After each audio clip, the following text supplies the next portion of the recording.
तो आज एक नया टॉपिक के बारे में हम लोग जानते हैं, ठीक है? मैंने काफ़ी सारे स्ट्रेटेजीज दिए। इनफैक्ट आप लोग भी अगर स्विंग ट्रेड या फिर इंट्राडे ट्रेड करते हो या फिर ऑप्शन में काम कर रहे हो, तो कहीं ना कहीं पे आप लोग मूविंग एवरेज का भी हेल्प लेते हो। तो आज का टॉपिक है मूविंग एवरेज के बारे में।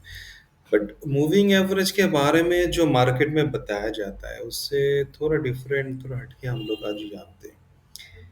मैं पहले क्लियर कर देता हूँ कि सिर्फ मूविंग एवरेज के बेसिस पे कोई ट्रेड नहीं बनता है। मूविंग एवरेज अगर खाली आपके पास स्ट्रेटेजी है तो वो उसका सक्सेस होने का रेशियो बहुत कम है। पर हम लोग मूविंग एवरेज को फिर यूज करें कैसे, ये एक क्वेश्चन आता है। क्योंकि डेफिनेटली कहीं ना कहीं पे तो हमें हेल्प करता होगा। जी, बिल्कुल करता है। और एक चीज़ हम मैं आपको बताना चाहता हूँ कि देखिए मूविंग एवरेज का कुछ रूल्स है। वो देखिए फॉर्मूला मैं बताने नहीं जाऊँगा, बेकार के फॉर्मूला से कोई लेना देना नहीं है, मैथमेटिक्स सीखने से कोई मतलब नहीं है कि ये इतने सारे ट्रेड का एवरेज करता है, ये करता है, ये आपको कहीं पे भी मिल जाएगा। हम लोग यहाँ पे सीखेंगे कि मूविंग एवरेज कैसे यूज़ किया जाता है। देखो मूविंग एवरेज इतना तो हमें पता है कि प्राइस का एक एवरेज बना के देता है। होता क्या है, फॉर एग्जांपल अगर हम लोग 20 मूविंग एवरेज एवरेज लेते हैं, तो चाहे वो 20 हो या 50 हो या फिर 100 मूविंग एवरेज हो, एक चीज हमें पता है कि वो मूविंग एवरेज से प्राइस जब बहुत दूर चला जाता है, तो वो या फिर प्राइस खुद मूविंग एवरेज के पास आता है या फिर मूविंग एवरेज खुद प्राइस के पास चला जाता है। ये चीज हमें पता है और इसी चीज को हथियार बना के हमें काम करना होगा, ठीक है? अब होता क्या है, ये जो मूविंग एवरेज है, मूविंग एवरेज जो प्राइस को एवरेज करता है, इसका मतलब क्या है कि फॉर एग्जांपल ये जैसा है, यहाँ पे मैंने अच्छा ये वीकली टाइम फ्रेम है, तो ये मेरा है 10 पीरियड का एक मूविंग एवरेज, ठीक है? तो इसमें होता क्या है कि मेरा मार्केट यहाँ पे था, मैं यहाँ पे खरीदने नहीं गया, ठीक है? मैं यहाँ पे भी खरीदने नहीं आया। मैं यहाँ पे क्यों खरीदने जाऊँ या फिर मैं यहाँ पे क्यों खरीद रहा हूँ, ये चीज़ समझो। होता क्या है कि कोई एक चीज़ फॉर एग्जांपल अगर हम लोग जो गैस यूज़ करते हैं वो पहले 600 रुपए था, कुछ सालों के बाद 700 हो गया, कुछ सालों के बाद 900 हो गया। इसमें होता क्या है कि जब हम लोग हैबिचुएट हो जाते हैं 1 साल तक कि हाँ 600 रुपए है, 700 हो गया, क्या फ़र्क पड़ता है, 100 रुपए भरा है, तो हम लोग उसको अफ़ोर्ड कर सकते हैं।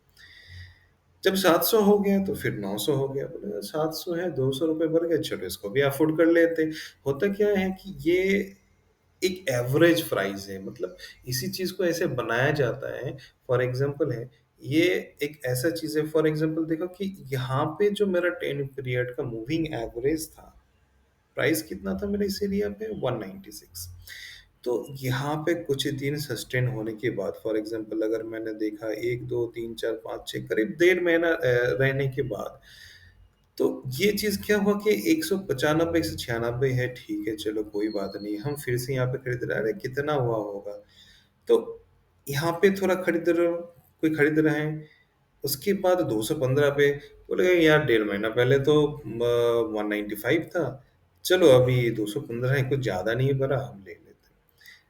इस हिसाब से मार्केट भी ऊपर जाता है और मूविंग एवरेज यहाँ पे एक एक्यूमुलेट करता है प्राइस को कि अभी फिलहाल इस मार्केट में ये जो रेंज है, इस प्राइस पे सब लोग बाय कर सकता है या फिर बाय कर रहा है, ठीक है? ये जो हम लोग कहते हैं ना इंस्टीट्यूशनल एक्टिविटी, तो वही चीज़ है, हम लोग वही उसी चीज़ को फॉलो करते हैं, प्राइस को एक एवरेज बना देते हैं। क्योंकि देखो फॉर एग्जांपल है, 1 साल पहले जो प्राइस था, वो तो वापस तो नहीं आया ना। यहाँ पे करीब मैं देखूँगा 36 रुपए था, वो कौन-सा 2021 में। तो क्या है कि स्टॉक्स को तो ऊपर जाना है, इतना तो सिंपल बात है। तो स्टॉक्स अचानक ऊपर गया, फिर से क्या किया उन लोगों ने, एक रेंज पे उसको एक्यूमुलेट कर एवरेज करने लगा। उसके फिर से ऊपर गया, फिर से एक जगह पे एवरेज होने लगा, फिर से एवरेज होने लगा। इस हिसाब से स्टॉक्स ऊपर है, क्योंकि देखिए हर चीज़ का प्राइस बढ़ता है। गैस का भी प्राइस बढ़ गया, पेट्रोल का भी प्राइस प्राइस बढ़ गया। तो क्या होता है, जैसे फिलहाल अभी 105 रुपए या फिर 106 रुपए का पेट्रोल है, तो ये चीज़ 1-2 साल रहने के बाद शायद और बढ़ सकता है।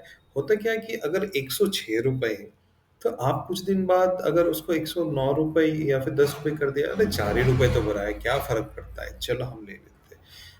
प्राइस अल्टीमेटली ऊपर ही जाएगा। कभी कभी नीचे आता है, 115 से 106 कर दिया, 107 कर दिया, उसके बाद फिर से ऊपर जाएगा। तो यही चीज है, पेट्रोल का भाव सोच लो, यहाँ पे 87 रुपीज था, ऊपर से 117 रुपए कर दिया, उसके बाद 116 रुपए कर दिया, 106 रुपए कर दिया। तो इनका मतलब हर चीजों का स्ट्रेटेजी ऐसे ही बनता है। तो यहाँ पे मुझे खरीदना है, यहाँ पे मुझे रुकना है, ये चीज कौन बताता है? ये चीज बताता है मूविंग एवरेज। मूविंग एवरेज एक सर्टेन लेवल पे जहाँ पे देखोगे कि बहुत देर तक एक कंसोलिडेशन हो रहा है, मतलब ऐसे छोटा छोटा कैंडल बन रहा है उसी मूविंग एवरेज के आसपास, मतलब वहां पे कुछ हो रहा है, मतलब वहां पे कुछ चीज एक्युमुलेट हो रहा है, किसी का एंट्री हो रहा है, कोई बड़े प्लेयर का एंट्री हो रहा है, एक वॉल्यूम जनरेट हो रहा है कि वहां से गुम हो जाए। ठीक है। जब मूविंग एवरेज से दूर होगा हम लोग नहीं खरीदते। तो मूविंग एवरेज क्या है, एक हेल्प करता है कि हाँ इसके आसपास हम लोग खरीद सकते हैं। मूविंग एवरेज कोई सिग्नल जनरेटर नहीं करता है। वो जो क्या है, गोल्डन एंड डेथ क्रॉसओवर जो भी है, हमेशा सक्सेस नहीं होता, उसका सक्सेस रेशियो 30% से भी कम है। ठीक है। तो ये चीज हमें याद रखना होगा, कोई भी मूविंग एवरेज फॉलो करो, वहां पे ऐसे एक्युमुलेशन होना जरूरी है। कैसे एक्युमुलेशन होना जरूरी है? फॉर एग्जांपल मार्केट, मैं एक चीज दिखाता हूँ, क्रॉस होने से ही हम लोग नहीं खरीद सकते, ये भी एक चीज है।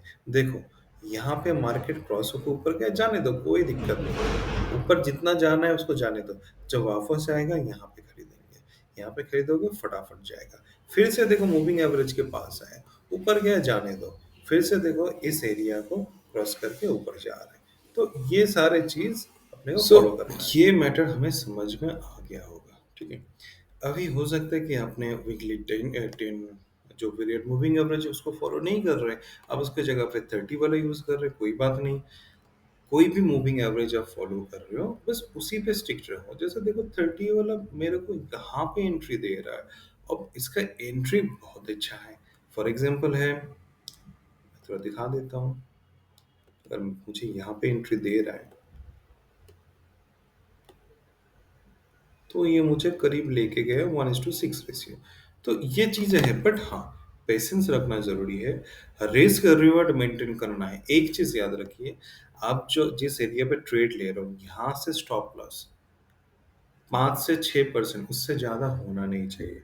फॉर एग्जाम्पल आपको भले आपको यहाँ पे दिख रहा है कि अच्छा ट्रेड बन रहा है, यहाँ से ब्रेकआउट देगा, आप यहाँ से यहाँ तक अगर चेक करोगे, इतना बड़ा रिस्क रिवॉर्ड हम नहीं लेंगे। यहाँ पे एक ट्रेड जो हमने लिया था, मैंने इस एरिया को मार्क किया था। ठीक है, मेरा प्लान यही था कि यहाँ पे जो छोटा सा स्विंग है, यहाँ पे जो एक रिजेक्शन बना था, ये रिजेक्शन क्रॉस करेगा तो मैं एंट्री ले लूंगा। तो मेरा यहाँ पे जो रिस्क था वो बहुत कम था। इनफैक्ट मुझे 1:7 मेरे को मतलब प्रॉफिट मिला है। कितना रिस्क था मैं बता देता हूँ, मेरे लिए 6% था। ठीक है, क्योंकि मैं हार्डली 8% तक मैं अफोर्ड कर सकता हूँ, उससे ज्यादा नहीं। उसके बदले में मुझे कितना मिला देख लेता हूँ। देखिए, जब रिस्क ज्यादा हो जाता है तो एक चीज याद रखना कि क्वांटिटी आपको कम करना है, क्योंकि अल्टीमेटली मुझे 6% के बदले में मुझे कितना परसेंट मिला आप खुद लोग देख लो। ठीक है।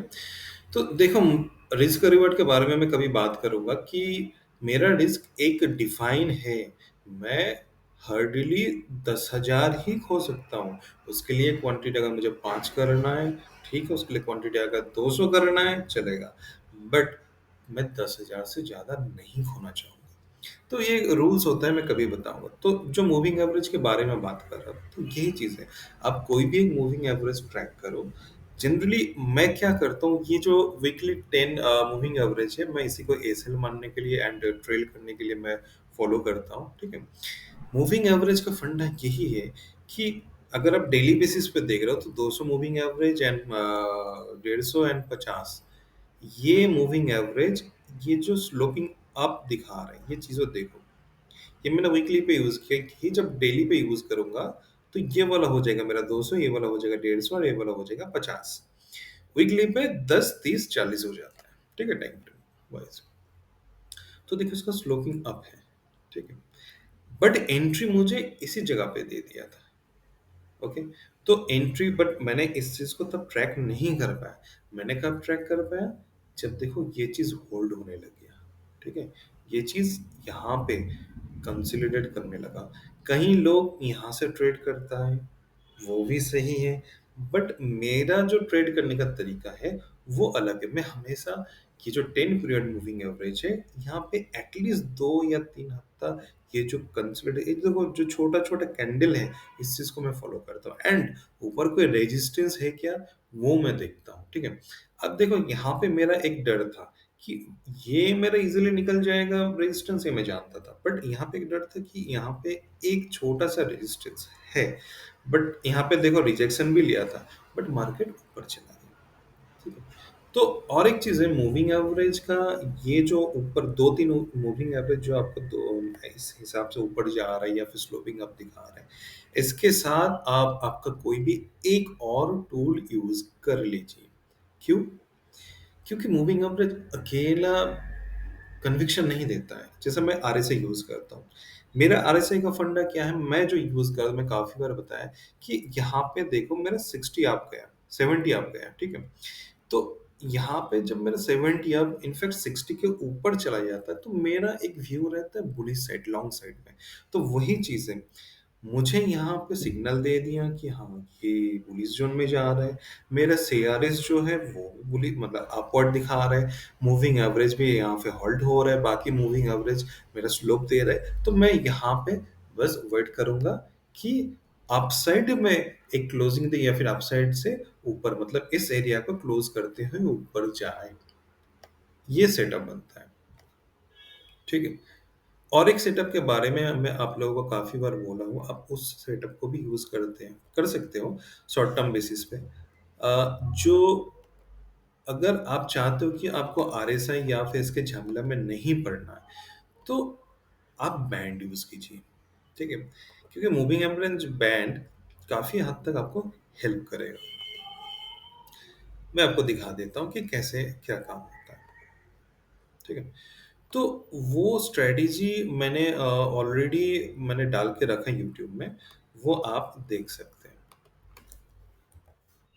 मैं दिखा देता हूँ। अब ये जो बैंड है, मैं 13 पीरियड लिया, आप 10 पीरियड भी ले सकते हो, 20 पीरियड भी ले सकते हो। बट आपको अगर आवरली चार्ट पे काम करना है, मतलब छोटा मोटा जो स्विंग ट्रेडिंग है वो अगर करना है, तो आप मैं बोलूंगा 10 से 13 पीरियड, मतलब पीरियड का जो मूविंग एवरेज है उसी को आप कंटिन्यू कीजिए, उससे ज्यादा मत जाइए, ठीक है। थोड़ा देख लेते हैं किस हिसाब से काम करता है। अगेन मैं बोलूंगा, अगर आपको आरएसआई यूज करना है या फिर आप कोई और इंडिकेटर यूज आप कर सकते हो इसके साथ। सो यहाँ पे क्या है, ये मैंने डेली टाइम फ्रेम पे आ गया। सॉरी।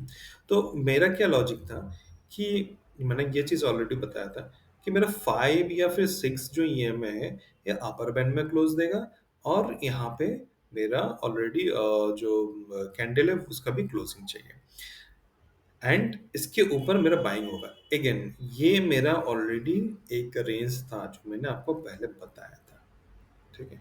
इस रेंज के ऊपर गया, मैं इसके साथ चला गया। तो ये चीज होता है। अब थोड़ा आवरली बेसिस पे देखता हूँ कि कैसे काम करता है। ओके। सो इसने मुझे कहाँ कहाँ पे दिया मैं देखता हूँ, इसको थोड़ा सा ज्यादा करता हूँ। ओके। सो इस एरिया पे मुझे एक बाय दिया था, इनफैक्ट मेरा बाइंग भी यहीं से शुरू हुआ था।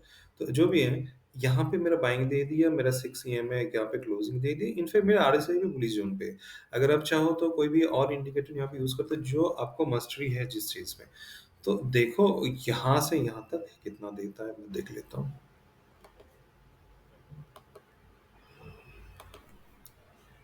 सॉरी, मैंने गलत कर दिया।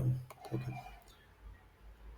तो फर्स्ट फेज में जो है, ये मुझे दे दिया 1:10। ओके। सो ये इस तरह से काम करता है। अब अगर शॉर्ट टर्म पे काम करना चाहते हो, आप करो, बिंदास करो, कोई दिक्कत नहीं। बट हाँ, इसमें क्या है, फटाफट आपको निकलना है, ठीक है। जैसा क्या है, यहाँ पे 1 या 2 दिन होल्ड किया, खत्म, निकलो वहां से। अगेन कहाँ पे एंट्री हो सकता है? अगेन आपका यहाँ पे इस जगह पे, यहाँ पे आप मार दो, आपका स्टॉप लॉस रहेगा नीचे, ऊपर। हाँ, बट यहाँ पे और एक चीज़ मैं कहना चाहता हूँ, अगर आप शॉर्ट टर्म पे कर रहे हो, तो मेरा ये कहना है, अगर आप कोई और इंडिकेटर यूज़ करते हो, तो जिसमें आपको अच्छी तरह से पता है, आप वो उस चीज़ को फ़ॉलो करो।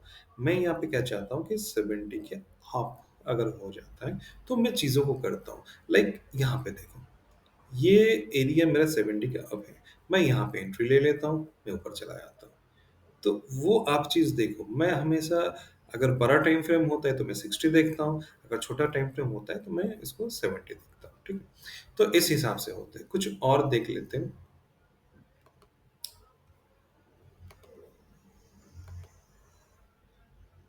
सो मूविंग एवरेज को यूज़ करने का मैंने 2 तरीका बता दिया, जो आपको अच्छा लगे आप उस हिसाब से काम करो, ठीक है? ये अच्छा नहीं लग रहा है। और एक चीज़ है, स्टॉक सिलेक्शन के टाइम पे आप थोड़ा कोशिश कीजिए कि आँखों में थोड़ा अच्छा लगे, जिसमें ग्रीन ज़्यादा हो, मतलब अप ट्रेंड में मूविंग एवरेज बेस्ट है, ठीक है? अगर आप 52 वीक लो के आसपास काम करोगे तो फिर वो ज़्यादा कन्विक्शन नहीं देता है, ठीक है? सो यहाँ पे एक सेटअप हम देख सकते हैं, ठीक है? तो मेरा 6 सीएम में क्लोजिंग कहाँ पे दिया? यहाँ पे। ये कैंडल इस दिन क्लोज हो गया, मैं ले लिया यहाँ पे एंट्री। सो यहाँ पे एंट्री, एंड ये लगभग 60 अप होके 70 तक आ गया। सो यहाँ से अगर मैं स्टार्ट करता हूँ, तो ये तो मेरा स्टॉप लॉस हिट हुआ ही नहीं। आप खुद ही देख लो कहाँ से कहाँ तक जाएगा। तो ये सारे रूल्स है, और यहाँ पे देखो, ये जो कलरफुल वाला है, इसमें यही फायदा है कि ये जो कलर मूवमेंट है, कलर जो बेंड हो जाता है, अपवर्ड साइड में स्लोपिंग होता है, तो वो कहीं ना कहीं एक ट्रेडर को, जो न्यू लोग हैं, उनको एक कन्विक्शन मिल जाता है कि भाई अब मुझे ऊपर जाना है, कहीं ना कहीं पे यहाँ पे बुलिश साइन दिखा रहे हैं।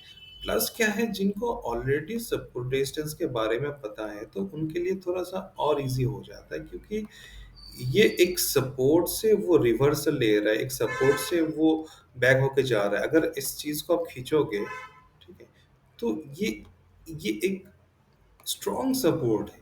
तो यहाँ पे हम लोग इस चीज़ को ढूँढ सकते हैं, ठीक है? तो मूविंग एवरेज कैसे काम करता है, आई थिंक आप लोगों को समझ में आ गया। कुछ आप लोगों को क्वेरी होगा तो आप लोग बताइएगा। मैंने दोनों प्रोसेस बताया, आई थिंक आप लोगों को समझ में आया। आज के लिए इतना ही।